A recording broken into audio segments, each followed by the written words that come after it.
Jim, what a good job you did as a judge, and what a hard time I know you had choosing. This is a good time for me to pause and remind us why this prize exists and why it's significant. It's because James Applewhite is a poet distinctive among poets in an enduring way. His dedication to the art of poetry spans well beyond 40 years. I don't need to actually introduce him here today because the North Carolina Writers Conference paid tribute to him as our honoree in Hillsborough in 2007.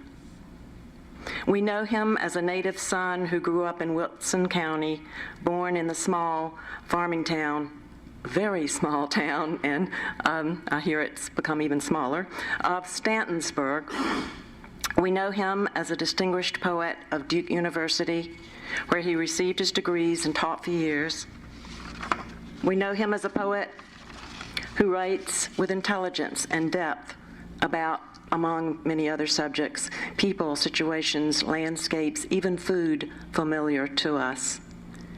We know him as a recipient of many prestigious honors, too many to cite, but they include, and I'll name just a few, Guggenheim, an NEA grant, American Academy of Arts and Letters Award, numerous regional and North Carolina literary awards, including the Roanoke Shawan Award for Poetry 4 times, Brockman Campbell Award twice, induction into the North Carolina Literary Hall of Fame, the North Carolina Award in Literature, and that's just for starters. And yet, you know and I know why poet and scholar Dave Smith once said that James Applewhite is underappreciated as a contemporary poet in this country. Thus, again, a good reason for this prize. Here in North Carolina, he's a treasure, and we're proud to have a prize in his name. Jim's new book, Cosmos, published by LSU Press, is his 12th collection of poems. It's his most recent contemplation of the polarities of near and far, of time and space, his clear articulation of how our small lives, with their even smaller moments of experience, might somehow connect to the universe as a whole. And by the way, Cosmos is available here in the book room. I hear there are not a lot of copies here, but there are some, few.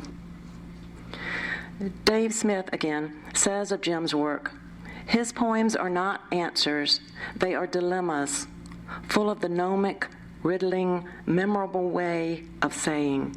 One wants to hear again and to repeat to a friend smart enough to understand. The gods do not permit us to ask for more than that. So thank you, Jim, for being the perfect reason for this prize. Jim is going to be coming to the podium. He's going to introduce the first place winner of the prize. And then we're honored to have him here to read his own fine work and I think talk about Cosmos for us. So please welcome James Applewhite.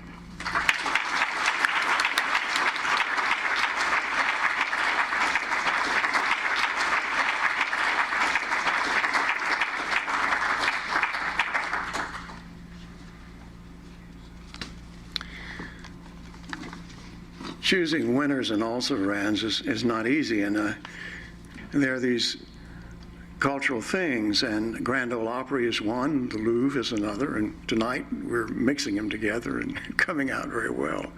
I want to congratulate the poets who've read and who've submitted, and the North Carolina Literary Review, which is really a marvel of a publication here in our state, keeping up and extending a long tradition of literary excellence. Margaret, Caduce, you're wonderful.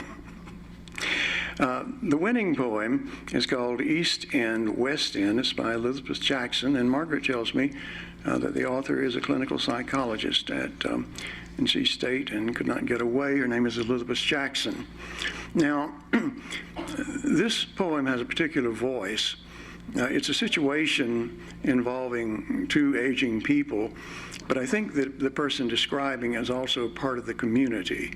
There are some comments that you must take as one of this particular community with their particular vantages, but I think it's rather touching the way that the language is accurate, succinct, and portrays the poignancy of a human dependency relationship evolving through time between a woman who needs care and her caretaker.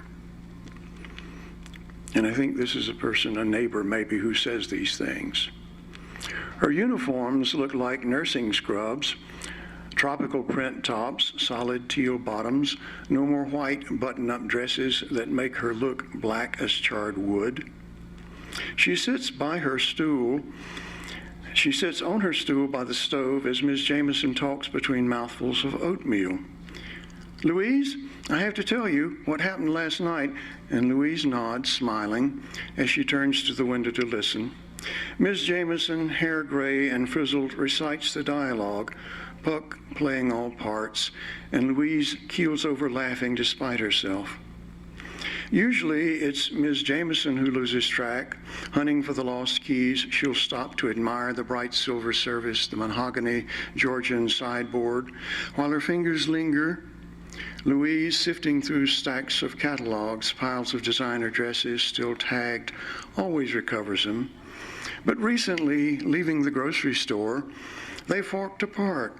Mrs. Jameson kidded, "Now, Louise, what am I going to do if you can't help me remember where the car is?" Louise chuckles, "We'll have to look out for each other." Evenings, she buses home across town, her apartment plush against the sound of sirens. Mornings back, over and over, splitting off, merging in. And they'll keep on together, I think.